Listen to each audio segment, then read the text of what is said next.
Buenas noches, bienvenidos al quinto encuentro de Engineers Talk. De la misma forma que son necesarias las competencias de gestión en un ingeniero, existe un conjunto de habilidades que debe desarrollar para dirigir e influir positivamente en los colaboradores de una determinada organización. Liderando equipos multiculturales es el tema de nuestro conversatorio de hoy, en donde hablaremos de las dificultades existentes y las satisfacciones que se pueden alcanzar liderando grupos en multinacionales. Cedo la palabra a la ingeniera Cirino Nieva para la presentación del invitado de esta noche. Muy buenas noches. Damos la bienvenida a nuestro invitado, el ingeniero Fernando Dávalos. Él es ingeniero químico desde el 2003 por la Facultad de Ciencias Químicas de la UNA y tiene un diplomado en abastecimiento y logística por la EDAM. Toda su carrera la hizo dentro de AB InBev.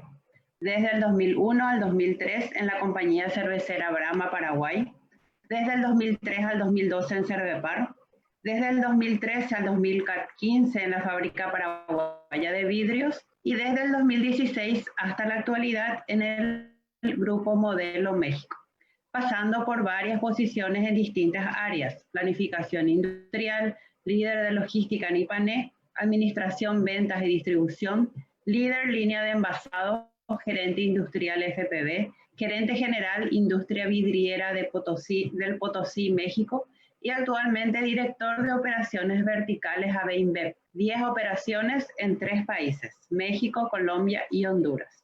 Le damos la palabra a Fernando, quedamos en su compañía y acuérdense que al terminar la disertación vamos a tener un espacio para hacer preguntas, así que anótense. Le damos la palabra a Fernando. Gracias por acompañarnos hoy. Hola, Siri, ¿cómo estás? Muy bien. Creo que ya ven mi pantalla. Bueno, primero, complementando un poco la presentación de Sirin, quería compartir con ustedes, bueno, como ya lo dijo, ingeniero químico, me gusta el fútbol, soy del Club Nacional, sí, y aparte del fútbol, fanático del tenis y de la Fórmula 1, y bueno, casado con Gisela, que también es ingeniera química. Tenemos 2 hijos, Mateo de 7 años y Regina de 1, y bueno, en camino Felipe, que estaría llegando ya por enero seguramente. Muy bien, para comenzar la charla, quisiera primero enmarcarlo en qué es cultura, porque la palabra tiene 2 significados, ¿sí? Primero deriva de la palabra del latín cultus, que cultivo o cultivado, eso es el significado. Y tiene 2 significados. Uno es el conjunto de conocimientos que permite a una persona, ¿verdad?, desarrollar un juicio crítico, que por lo general se dice qué culta la persona o qué cultura tiene. Ese no es el significado con el cual hoy vamos a trabajar, sino o a charlar. Va a ser el más bien el que se refiere al conjunto de modos de vida, costumbres, a todos los conocimientos que agrupa un grupo, un país, distintos tipos sociales, equipos de fútbol, compañías, organizaciones que tienen siempre una cultura a la cual se rigen, ¿no?, o en la cual se manejan, ¿verdad? Dentro de esta cultura tenemos algunos elementos básicos, como los elementos cognitivos, ¿verdad?, que es lo primero es el saber acumulado que ya viene dentro de una misma cultura, algo con lo cual ya venimos, y ahí siempre me gusta poner el ejemplo con, ¿verdad?, que ya vinieron en una época en la cual los teléfonos son táctiles, y es increíble cómo a mi hija de 1 año uno le pone el teléfono y ella ya intuitivamente ya va tocando la pantalla y lo va haciendo que sucedan las cosas, ¿verdad? Luego tenemos las creencias, que son algo más popular, algo que en el cual se basan las sociedades. Por ejemplo, tenemos los temas del Carolino, del Yopará en Paraguay como ejemplo, ¿verdad?, que sirven, que son creencias para eliminar las malas ondas que pueden haber durante esos meses complicados que ya vienen desde la cultura guaraní.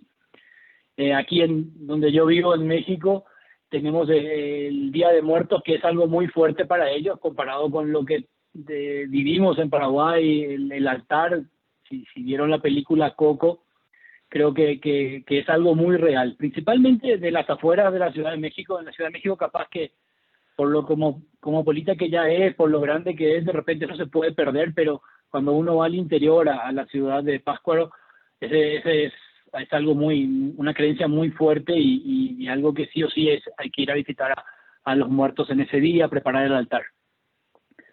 Luego tenemos los valores son lo que nos hace discernir entre lo que está bien y lo que está mal, y las normas son las que les ponen las reglas a los valores, ¿verdad? Más bien los códigos de acción que especifican eso, ¿verdad? Lo que sí se puede hacer, lo que señalan lo que se debe hacer y lo que no se debe hacer. Después tenemos los sistemas de símbolos y signos, que ahí entran el lenguaje, la escritura. Hoy en día, con la aparición de los WhatsApp, los mensajes de texto y con todas las redes sociales de chat, tenemos varios símbolos y la gente se acostumbró a escribir de forma diferente. Entonces a nosotros, o a mí por lo menos, me cuesta entender cuando te escriben con abreviaciones, pero es algo que en un cierto grupo de etario o de amigos es más fácil hablar de esa manera. Y luego tenemos las formas no normativas de conducta, que son la idiosincrasia propia de cada sociedad, de cada grupo, de cada región dentro de un mismo país, ¿verdad?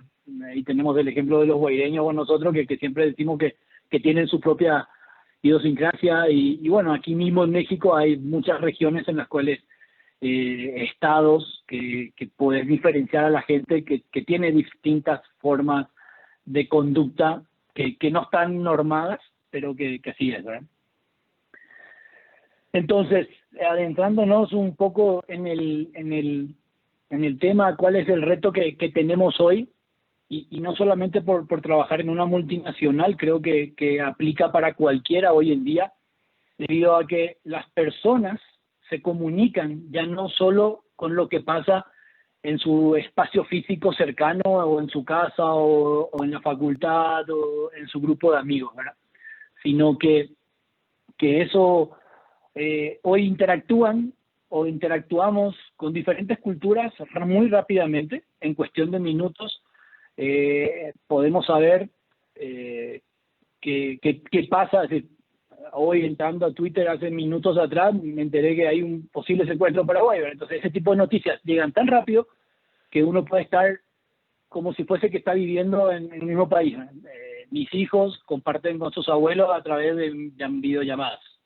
Algo que, si poníamos a pensar hace 20 años atrás, seguramente iba a ser un poco más difícil para ellos.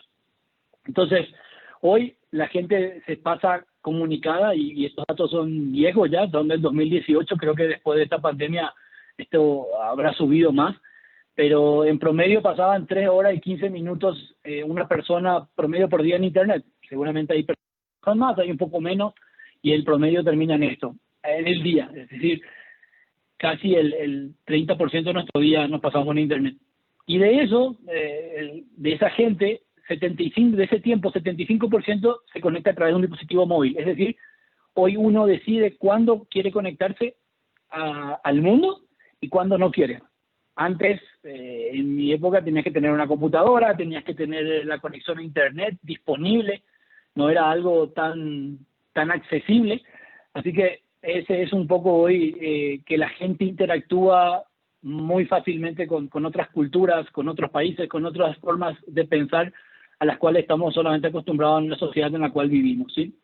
Entonces, en un mundo tan globalizado es común trabajar con equipos compuestos por personas de diferentes culturas. Yo creo hoy en día que muchas personas recurren a Google o a alguna sugerencia cuando quieren investigar a través de un tema, y se ponen a escribirle un mail a una persona para saber su experiencia o conocer algo más, y comienzan a interactuar, ¿verdad? Y ahí entra todo el tema de la comunicación, y no es solamente algo que yo tengo que venir a un país diferente para poder hacerlo hoy en día. Entonces, el aprender, el entender a liderar profesionales, al final y al cabo personas, al interactuar con este tipo de personas, con diferentes valores, costumbres, tradiciones, creencias y diferentes paradigmas a los cuales hoy nosotros tenemos, realmente es un reto crucial, ¿verdad? Y podemos decir que el mundo hoy vive mucho más rápido. Las formas de pensar, las formas de actuar cambian muy rápidamente y nosotros tenemos que primero adaptarnos a ellas y creo que un poco, ayer hablábamos con Siri que este tipo de charlas es algo que hace un año atrás creo que a pesar de que ya teníamos los medios, era impensado, creo que la pandemia aceleró todavía más el buscar comunicarse de otra manera.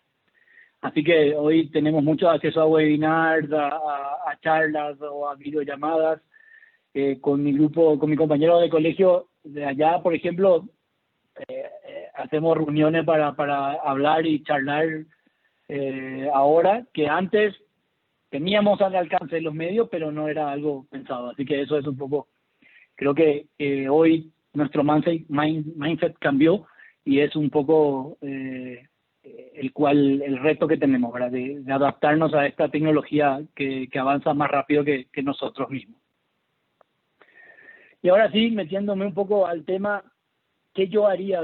Son son 5 o 6 tips que creo que yo haría diferente. Si me vuelvo al pasado, al 2016, cuando me dicen vas a irte a México a trabajar, yo haría algunas cosas diferentes, ¿verdad? Y es un poco lo que quería compartir con ustedes, ¿verdad? Lo primero que haría es entender y conocer los estilos de comunicación que se tienen en los países, ¿verdad? Creo que es un tema relevante el tratar de leer, aprender de cómo ocurre este proceso y cómo varía en cada cultura. En este caso, en mi ejemplo, México, ¿verdad? Y no es algo tan simple como que un emisor, el mensaje y el receptor, que es algo que nos enseñan de cómo ocurre la comunicación. ¿Por qué? Porque el emisor y el receptor son personas que tienen una vida atrás, que tienen tradiciones, que tienen experiencia, que tienen creencias diferentes, que pueden tener creencias diferentes. Y obviamente el emisor, de acuerdo al contexto, puede transmitir el mensaje de una forma, esperando que el receptor lo reciba de la manera que él espera, y el receptor tiene totalmente otra idea y se distorsiona ese mensaje. Así, creo que ese mensaje está muy determinado por las personas y por el contexto y por el momento y por la experiencia de vida que uno tiene al momento de tratar de expresarse. Además, cada idioma tiene características diferentes en la construcción de las frases, ¿sí? En el uso de los silencios, en el lenguaje no verbal. Por ejemplo, al traducir, y lo tenemos con nuestro idioma guaraní, que muchas veces se dice que no es lo mismo contar un chiste en guaraní que en español. Es decir, si yo le traduzco, pierde el sentido, pierde la esencia, ¿verdad? Y lo mismo pasa con alguna frase particular en inglés que uno quiere traducirlo así literal al español, ¿verdad? Y les cuento que una cosa que yo aprendí aquí es que a pesar de que hablo español, igual que aquí en México, los contextos, los usos de palabras también son bastante diferentes a los cuales uno puede creer que es fácil de entender, ¿verdad? Y eso entonces, creo que ejemplos tenemos. Por ejemplo, decir no, de repente es considerado una ofensa en ciertas sociedades, en ciertas culturas. Y aquí algo que aprendí también es cuando el Grupo Modelo entra dentro de AB InBev, fue allá por el 2014, y el Grupo Modelo tenía una línea muy verticalista, es decir, lo que decía el jefe o lo que decía la gente que estaba en el corporativo es lo que se hace. No había no. Entonces yo llegué a la planta y preguntaba, ¿por qué están haciendo así, de esta manera? Y porque el corporativo dijo. Es decir, no había forma de decirle no a alguien por la cultura que el mexicano que tiene, ¿verdad? Pero eso también viene desde las familias, desde los padres. Las familias mexicanas son muy el hombre, la esencia, la presencia del papá, el saber responder a ellos, a la mamá, es algo muy metido en esa cultura yo veo hoy que las familias más modernas, por decirlo de una manera, con la familia de los compañeros de mi hijo aquí, eso ya no es tanto, pero todavía personas de 40, 50 años, operadores que están en la fábrica, tienen esa cultura, es decir, lo que el jefe dice, se hace. No importa si está mal lo que dice el jefe. Después, otra que ser directo y concreto es valorado. Por ejemplo, el americano, la persona estadounidense es bastante concreta, sencilla y fría, podríamos decirlo, es directo. Es decir, si la cosa es así, es gris, o es negro o es blanco, no hay grises. Y luego también están las personas que se enfocan en utilizar lenguajes indirectos, cuidando no herir los sentimientos de los demás o no parecer autoritario. Y ahí también un ejemplo es el mexicano es mucho de eso. O sea, el mexicano no va a discutir en una reunión. Cuando uno está en una planta industrial, lo normal es que siempre haya conflictos positivos, no conflictos negativos por el trabajo. Me refiero entre el área de mantenimiento y el área de producción, ¿verdad? Si el gerente de mantenimiento quejándose de que no le dan el tiempo para que puedan hacer los mantenimientos, el de producción le dice, no me entregaste a tiempo, no terminamos los trabajos a tiempo y siempre está ese roce, por eso no cumplimos la producción, el volumen de producción. En cambio aquí yo llegué y el gerente de producción y el gerente de mantenimiento, en las reuniones que tenemos para revisar los indicadores, siempre estaban callados, nunca se decían algo, cosas que uno va y va aprendiendo, ¿verdad? Y no se da cuenta, ¿sí? Entonces yo creo que si uno va a interactuar con una persona o va a salir fuera del país, creo que es algo importante es el conocer esos estilos de comunicación que están marcados en una cultura y yo cambiaría eso, por ejemplo, de lo que hice. Luego, hablar un lenguaje común y ahí, por ejemplo, hay errores que cometemos en el sentido de, al ser una empresa multinacional, tenemos operaciones en casi en todos los continentes. Entonces, en reuniones que tenemos hay gente de China, de Estados Unidos, de Europa, de África y de Latinoamérica. Y por lo general el error que cometemos ahí yo veo es que siempre se forman subgrupos de acuerdo a los idiomas o a la afinidad, ¿verdad? Es decir, los que hablan inglés se van y se juntan, los europeos por un lado, los asiáticos por otro lado. Y yo creo que eso también hay que un poco tratar de vencer y de integrarse para poder integrarnos. Al final y al cabo somos una compañía multinacional que tiene operaciones en todas partes del mundo y si uno quiere crecer también tiene que estar dispuesto a moverse y ahí es a integrarse, a interactuar con otras regiones para que lo conozcan, para tener exposición. Y uno tiene que adoptar el idioma común, que en este caso es el inglés, para poder integrarse a eso, ¿sí?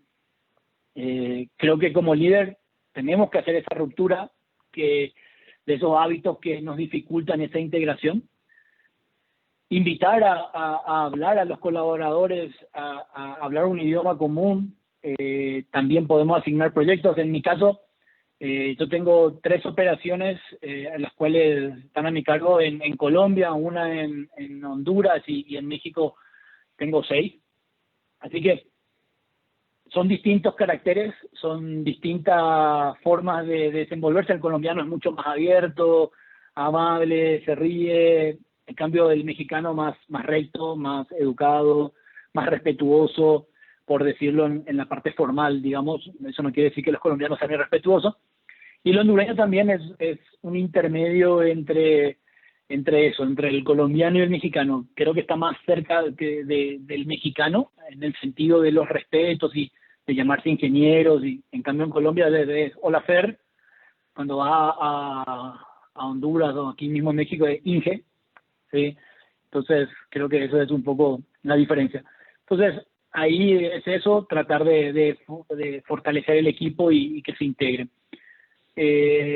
Ejemplo de cómo asignamos proyectos, bueno, una persona en Honduras hoy me está ayudando con una operación aquí en México, dando un soporte metodológico para poder mejorar un KPI. Entonces tenemos la interacción entre el hondureño y el mexicano y que ellos se vayan integrando y viendo que es algo que la compañía propone como integración.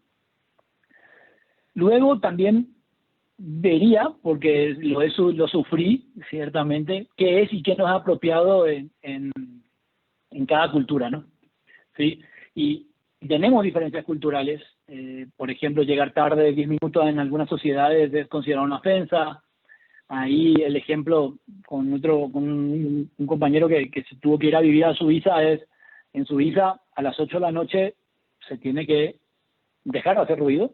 Si vive en un edificio, no puede ir a estirar la cadena después de las 8 de la noche en el baño, por ejemplo. ¿Sí? Llegar tarde, vos siempre tenés que por lo menos llegar 5 minutos antes. Si te citan para las 5, tenés que estar 5 minutos antes, porque después ya no te reciben. Es mejor que te des la vuelta y te vas a tu casa antes de estar. Entonces, eso es una cultura en Suiza, ¿verdad? Temas de conversación, comportamientos, también hay que aprender y entender qué cosas son tabúes y qué no en una cultura para poder interactuar de una manera amigable, que no te vean o no te prejuzguen.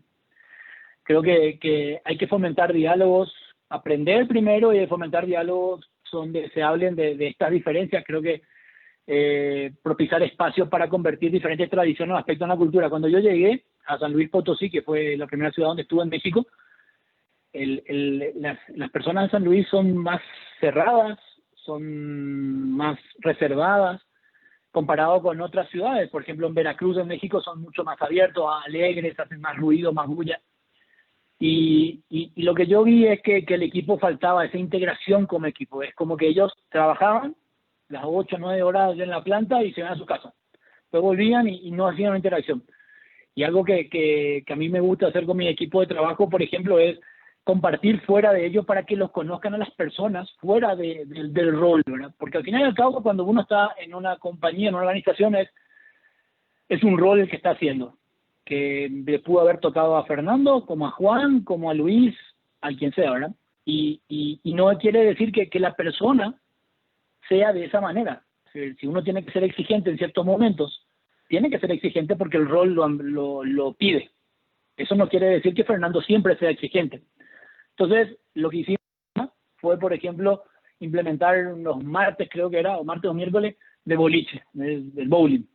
Entonces, íbamos ahí, compartíamos una cerveza, nos conocíamos y yo creo que distendía un poco el ambiente y la gente en sí se fue conociendo un poco más de lo que eran dentro del rol. Por ejemplo, cuando vos te ibas a hablar con la gente de producción, decían por la gente de calidad, no, ellos solamente sirven para tirar botellas, ¿sí? Y creo que ese tipo de cosas sirven para limar esas perezas y conocer que al final y al cabo no es que calidad lo tira porque él quiere tirar, sino porque está siguiendo un patrón o unas especificaciones y es un tema de hablarlo. Pero de repente uno ya queda encuadrado en que solamente me gusta tirar botellas por ser de calidad y por tener defectos, ¿verdad? Y no valoran el esfuerzo y lo que conlleva hacer una botella. Después también creo que sacarnos esos paradigmas o estereotipos culturales que tenemos de las personas. Aquí un ejemplo clásico que creo, es decir, primero, creo que por naturaleza nos gusta realizar juicios con una sola impresión. Creo que es la famosa frase que dice que la primera impresión es siempre la que vale. Creo que ahí debemos de abrir un espacio a la duda y darle la oportunidad a las personas que se conozcan. Ahí el ejemplo clásico que tenemos nosotros son los argentinos. No sé si hay argentinos o no en la charla, pero creo que a los argentinos lo encasillamos como sobradores, habladores, chantas, ¿sí? Pero cuando vos interactúas con ellos, no todos son así, ¿sí? Creo que esos paradigmas son las cosas que tenemos que sacarnos de la cabeza, ¿sí? Por ejemplo, el mexicano, estaba leyendo un libro sobre la cultura mexicana y sobre el marketing de México, y la autora decía que para el americano el mexicano es el sombrerudo y bigotudo, ¿sí? Que nunca le gusta hacer nada. Bueno, y hoy la sociedad en México no es así, tal cual, ¿verdad? Y seguramente hay lo otro, ¿verdad? Pero hoy en día está cambiando y están adaptándose también a lo que pide el mundo, la globalización, ¿sí? Entonces, aunque existen características culturales que impactan en el comportamiento de los individuos, no debemos olvidar que cada persona es diferente, Es decir, no es que tenemos que catalogar a todos los mexicanos de esa manera, o a todos los colombianos de una manera, o a todos los argentinos, o a la inversa, o cómo nos catalogan a nosotros, ¿verdad? Entonces creo que eso también tenemos que abrir la mente y poder dar la oportunidad de conocer a la persona que forman parte de los equipos. Y eso de los estereotipos no muchas veces no son verdad, así tal cual como ocurre, ¿verdad? Y ahí un poco también creo que nosotros debemos crear esos espacios informales entre confianza y humor para compartir y hablar de nuestras culturas que existen y compartir con cuáles uno se siente más identificado y cuáles no. Qué sé yo aprendo del Día de los Muertos, por qué es así, que tenía que vestirle a mi hijo en la escuela con la calavera y todo eso, y caímos un poco en el error de que cuando nos pidieron tenía que ir disfrazado por el Día de Muertos, el colegio es religioso, y preguntamos, ¿tiene que venir con temas de brujas, con algo así? No. Eso es Halloween, no es Día de Muertos. ¿Sí? Entonces comenzás un poco a interactuar con la cultura. Y luego, obviamente, lo mío también, ¿verdad? Cuando podía, teníamos reuniones fuera de la operación como tal, llevaban equipo de tereré y compartía con ellos, les contaba cuál es la tradición del tereré, que el tereré grupá, que hay que comer algo, y uno va compartiendo y abriéndose a crear esos espacios y que nos conozcan no solamente de la forma en las cuales estamos encasillados. Y como siempre aquí, el tema de Uruguay y Paraguay, ¿verdad? Soy de Uruguay, ¿verdad? No, Paraguay. Explicar que Paraguay no es igual que Uruguay, es todo un tema ahí con nosotros y México, ¿verdad? Ok, y luego creo que a un punto que también habla de culturas, porque al fin y al cabo, como dije al comienzo, cultura no es solamente ser de diferentes países o de diferentes zonas de un país. Cultura podemos llamar a diferentes formas de pensar, ideologías, y creo que eso tenemos que comenzar a convivir, porque hoy en día con la globalización, no sé cómo está Paraguay hoy, pero aquí en México hay muchas, es decir, son 25 millones de habitantes, es una ciudad grande en la cual muchas de nacionalidades de muchos países viven, así que obviamente aquí la diversidad que hay de pensamientos es muy grande. Entonces, tenemos que aprovechar esa diversidad. ¿En qué sentido? Primero, diversidad, cuando nos referimos es a la diferencia o distinción entre personas, animales, cosas, a la variedad o la infinidad o a la abundancia de cosas diferentes, ¿verdad? A la desemejanza o la disparidad o a la multiplicidad de cosas que pueden existir. Y ahí tenemos diferente diversidad cultural, cuando venimos de diferentes países, de diferentes regiones, diversidad étnica, ¿sí? Los indígenas, en nuestro caso en Paraguay, en Estados Unidos la raza negra, que ahora está muy de auge todo el tema del no racismo. En Brasil también es algo así, parecido. En Colombia hay menos, pero también hay muchas personas de raza negra. Biológica, sexual, es decir, las orientaciones sexuales hoy tenemos que saber convivir con ellos y tenemos que aprender a tolerar, a pesar de que mis valores no comulguen con los de él, pero creo que cuando estamos formando parte de un grupo, en mi caso organizacional de trabajo, no quiere decir que yo me vaya a copiar lo que él hace o que yo tenga que aceptar lo que él cree en ese tipo, sino estamos aceptando que estamos trabajando y no fuera de ese entorno, ¿eh? Y lo funcional, cuando tenemos personas con discapacidad física, ¿verdad? Que también debemos de poder aprovecharlas y tienen una visión diferente, ¿verdad? Entonces, creo que la diversidad tenemos que saber gestionarla de un modo que no se produzcan o se corrijan exclusiones o discriminaciones del grupo predominante, ¿sí? Entonces, eso es algo para tener en cuenta. Y ahí creo que los equipos multiculturales, en las diferentes formas que vimos recién, étnica, biológica, sexual, de discapacidad, tienen una gran riqueza, en especial a la hora de encontrar diferentes alternativas para resolver situaciones o encontrar nuevas estrategias para alcanzar metas.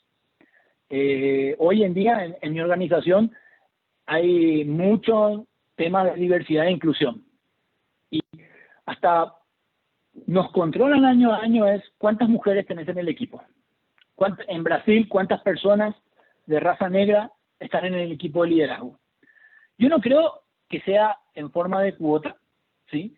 Yo creo que son por méritos. En mi equipo de trabajo directo tengo 3 personas, 3 chicas, y el resto son hombres, son 6 hombres, ¿sí?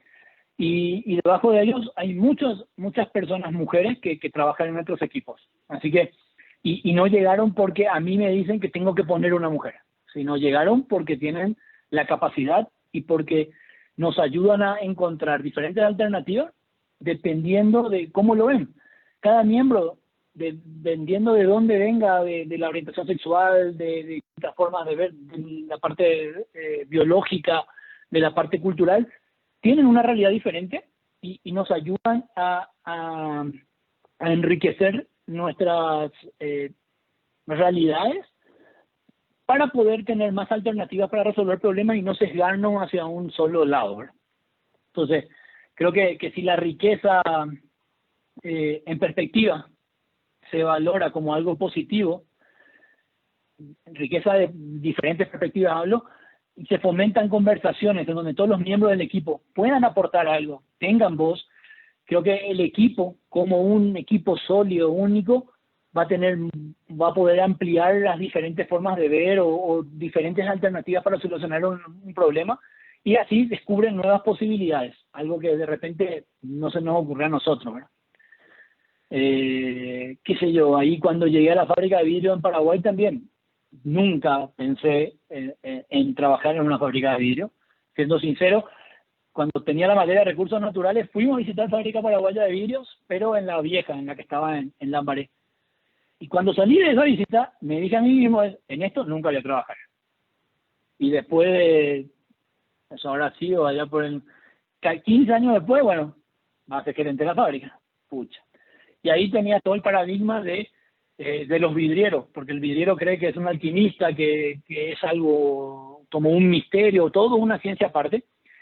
Y realmente tiene su lado de conocer eso. Pero también forma parte de química, de reacciones, y las cuales uno puede ponerle algo de lógica, y con una visión diferente de afuera, creo que eso también hace crecer al equipo cuando viene un proceso diferente. Entonces, eso creo que se tiene que aprovechar. Luego, creo que algo importante de la diversidad es fortalecer las habilidades de cada uno de los miembros. Hay que evitar que todos sean iguales. Si todos son iguales, creo que va a ser muy aburrido o nunca vamos a encontrar cosas diferentes.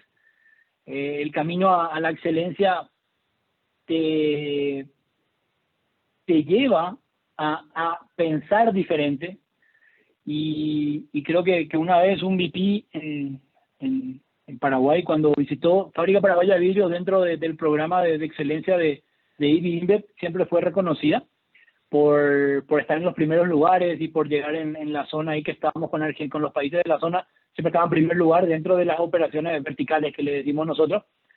Y algo que una vez dijeron fue que la diferencia de FPV con los demás es que ellos se podían reinventar. ¿En qué sentido?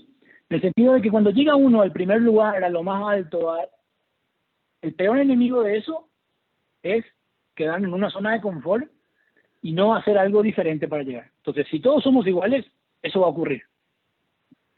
Y es un poco lo que no tenemos como líderes que permitir que ocurra.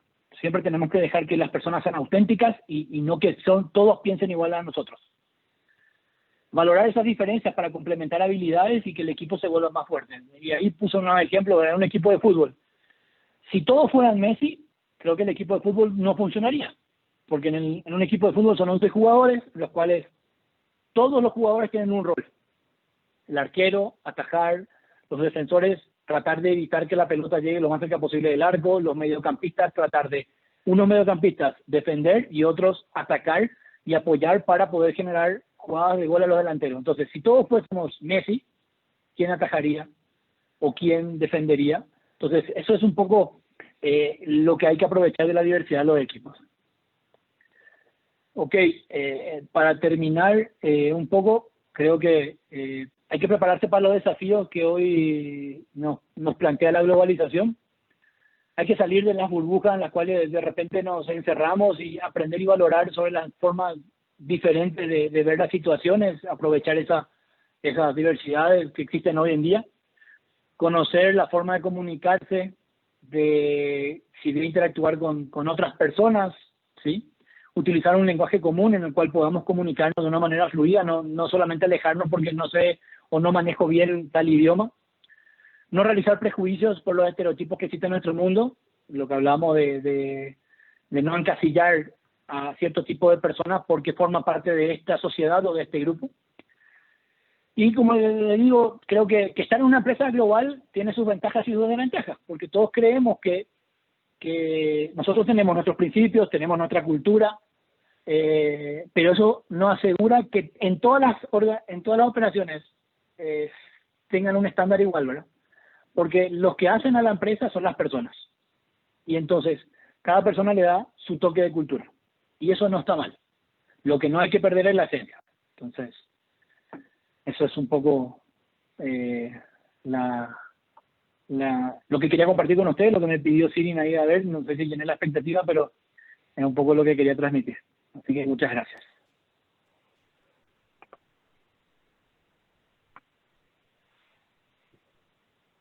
Excelente, Fernando, claro que sí. Es súper interesante la charla. Yo tengo una pregunta mía. Sí. No creo que haya habido estereotipos de paraguayos. No sé si conocían ellos algún paraguayo antes de tu llegada.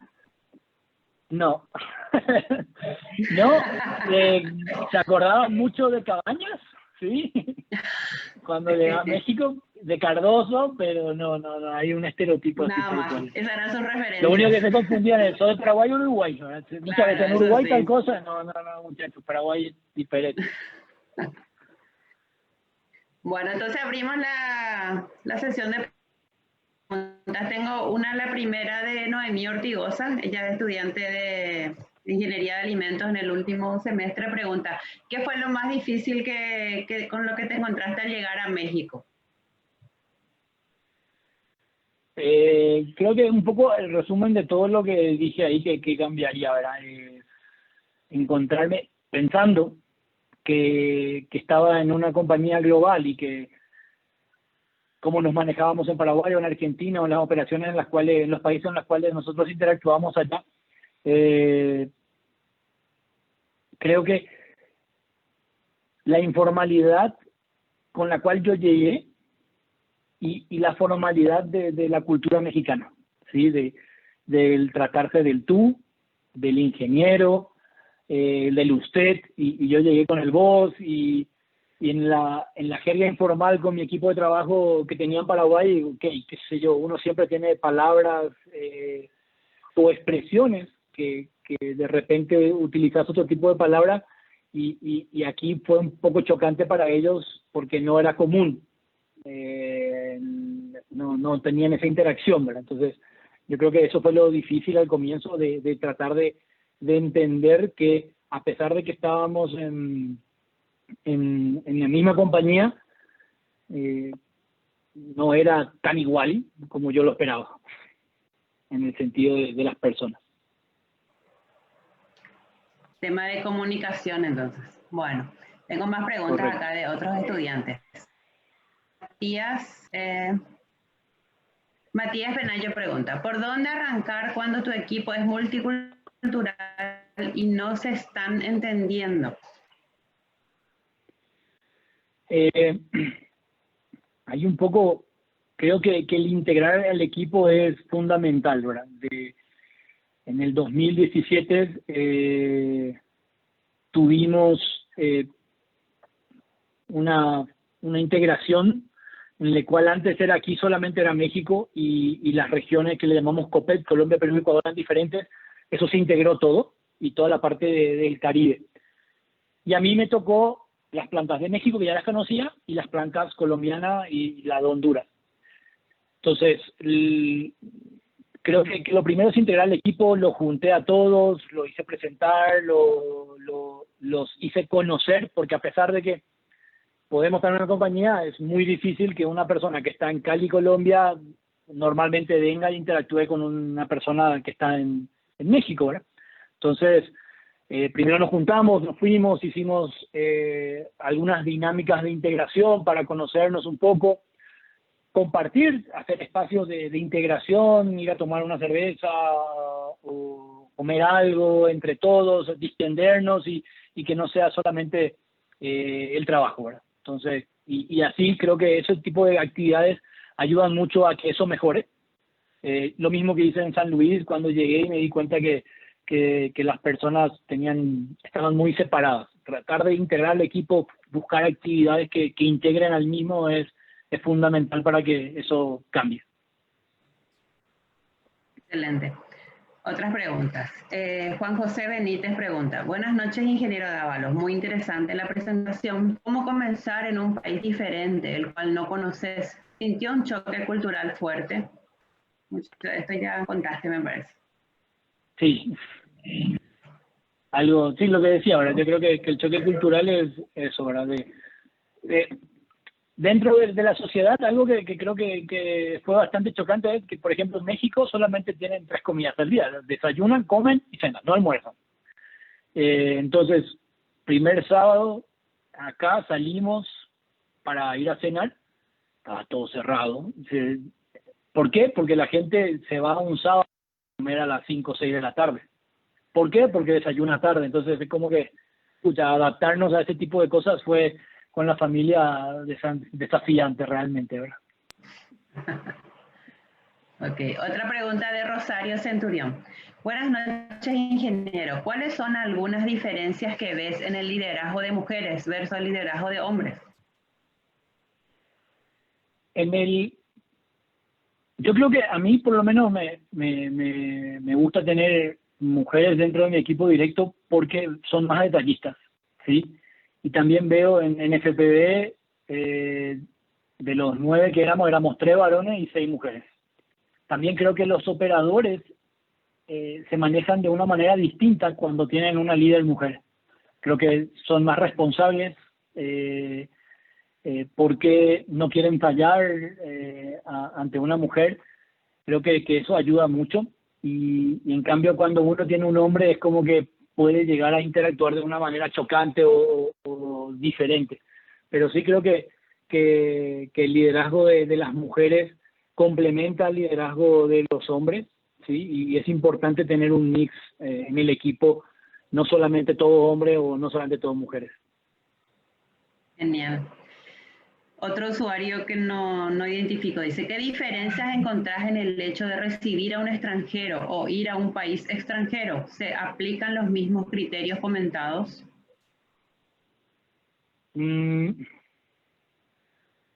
Creo que sí aplica. Es diferente, ¿verdad? Sí, cuando uno recibe, depende mucho del quién recibe y principalmente, ¿verdad?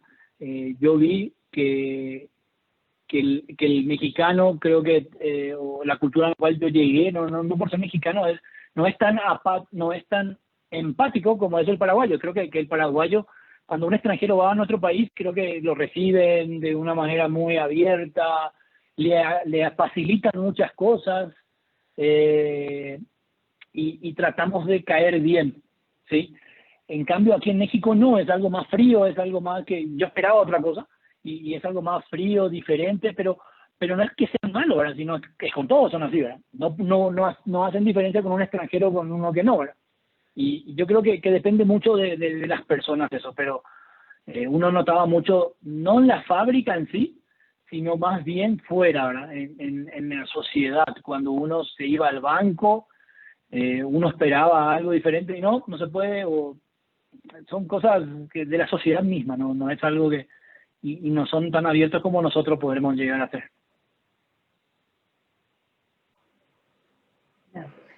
Otra pregunta. Personalmente, Karen Martínez pregunta, personalmente, ¿cuál es la habilidad que más valoras en los colaboradores y la que más te cuesta?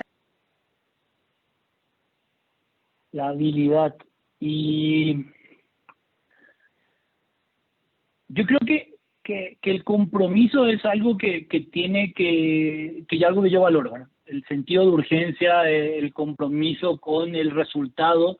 Nuestra compañía en la cual yo trabajo es muy resultadista. Entonces, creo que eso yo lo valoro mucho. Creo que el salir rápido de los problemas con compromiso, creo que es algo que yo valoro mucho en las personas. El estar pendiente, el estar comprometido. Eso es algo que yo valoro. Y la segunda parte no entendí, si salió medio cortado. Lo que yo, una cualidad que valoro, y había otra parte, creo. ¿Y la que más te cuesta encontrar? La que más me cuesta encontrar. Yo me considero una persona bastante analítica, me gustan mucho los números y sí, también busco eso en las personas y es algo que cuesta encontrar, de que una persona haga esas relaciones entre los KPIs y con lo que pasa, los indicadores y lo que pasa en la vida real. Los indicadores deberían ser algo que viene del proceso, no son cosas separadas. Si, por ejemplo, yo estoy gastando más una materia prima en cierta parte del proceso, eso se va a ver reflejado en el costo, ¿verdad? En cambio, yo lo veo reflejado ahí y no me doy cuenta en el día a día, es porque no estoy atendiendo ese tipo de detalles. Yo eso sí creo que cuesta encontrar esa relación numérica con la parte del proceso. Tengo una pregunta de Carmen Escrivá, la ingeniera Carmen Escrivá, que creo que fue tu compañera. Dice, sí, hola, Carmen. ¿Qué es lo que más te gusta de tu trabajo?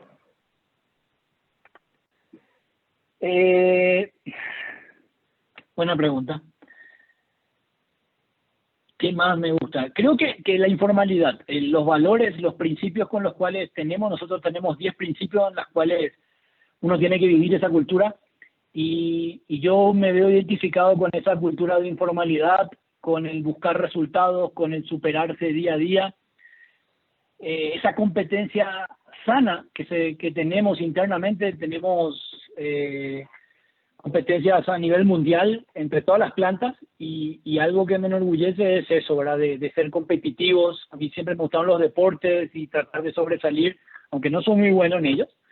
Entonces creo que encontré en esa parte. Con FPD ganamos 2 veces en la competencia mundial que le decimos el DEP, el Brewery Excellence Program, y creo que tengo la satisfacción de el año pasado lo ganamos con una videra aquí en México también ya. Así que eso es lo que me gusta de estar ahí, de competir, superarse y buscar la excelencia. Excelente. Dana Rojas pregunta, buenas noches. Respecto a la pregunta del liderazgo femenino, ¿cómo es el campo laboral de ingeniería para las mujeres en México? Es decir, ¿existe algún tabú respecto a una mujer trabajando en esta área? Sí, existe. Bueno, creo que está rompiendo. Cuando yo llegué a la fábrica de San Luis, allá en Potosí, la vidriera tenían 1.100 personas y había mujeres 6. Hoy ya tienen como 50 mujeres, 60 mujeres en 3 años desde que llegué, ¿verdad? Pero sí, en la fábrica de vidrio me contaban que, por ejemplo, no querían contratar mujeres porque se embarazan, porque esto.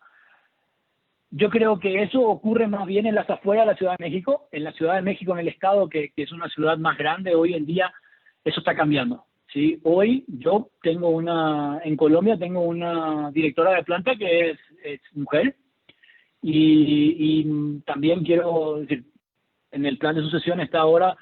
El mes que viene va a arrancar una persona que trabaja conmigo como gerente del área de formado. Formado es la parte caliente en donde temperatura de 600 grados y vamos a meter una mujer ahí para que se haga cargo responsable de esa área. Se está comenzando a romper, pero sí que había tabúes, y no solamente en México, creo que en muchas partes. Así es. Nadia Mayereyer pregunta, ¿qué tan complicado es encontrar trabajo en industrias de otro país sin mucha experiencia laboral? Eso... creo que hoy las empresas, por lo menos las que yo veo aquí en México, y con las que más convivo y puedo también escuchar de lo que me cuentan ahí en Colombia, hoy las empresas están apostando mucho a los programas de pasantías, a programas de trainees, que ayudan mucho a insertar. Yo sé que de repente es un poco complicado, pero aquí en México, por ejemplo, y en Colombia, en toda la región, contratamos 80 jóvenes que entraron a trabajar con nosotros sin experiencia alguna, se están terminando la facultad y nosotros estamos formando para ser los líderes de mañana. Así como tenemos eso, tenemos otro programa de becarios que es antes de terminar la carrera o antes en el último año, tiene que estar en el último año de la carrera, los ingresamos y le damos un dinero simbólico, no es algo que te va a hacer rico ni mucho menos, creo que te puede ayudar a subsistir dependiendo de cómo uno se maneje en la época de estudiante. A mí cuando yo era estudiante me hubiese venido muy bien. Y lo comenzamos a meter, ¿verdad? Sí, creo que algo que tenemos que cambiar, que creo yo, es el tema de querer entrar siendo jefes. Creo que la estadía pasando por rotar turnos, por conocer la operación, por interactuar con los operadores, es muy rica. Y muchas veces como ingenieros no queremos entrar en ese mundo. Yo entré en el 2001, todavía no terminaba la carrera y entré como operador. Y hoy en día creo que estoy donde estoy gracias a esta experiencia del conocimiento de la gente. Así que yo creo que uno se puede ir ganando experiencia también, no solamente en la jefatura, son las supervisiones. Creo que hay mucha gente que tuvo la suerte de entrar directo ahí, pero también en esta parte creo que hay que abrirse un poco más la mente a no tenerle miedo a eso, ¿verdad? No porque uno sea operador y sea ya ingeniero, pierde, como diría, estima de la compañía. Creo que es más valorado eso. Tal cual. Bueno, y creo que esas son las preguntas que tenemos. Dani, creo que tiene algo. Sí, siempre es un placer reencontrar a colegas, así en este caso Fernando, que creo que Fernando fue mi alumno en laboratorio de ingeniería ambiental, con Carmen también, ¿verdad? Que fue un placer trabajar con ese grupo.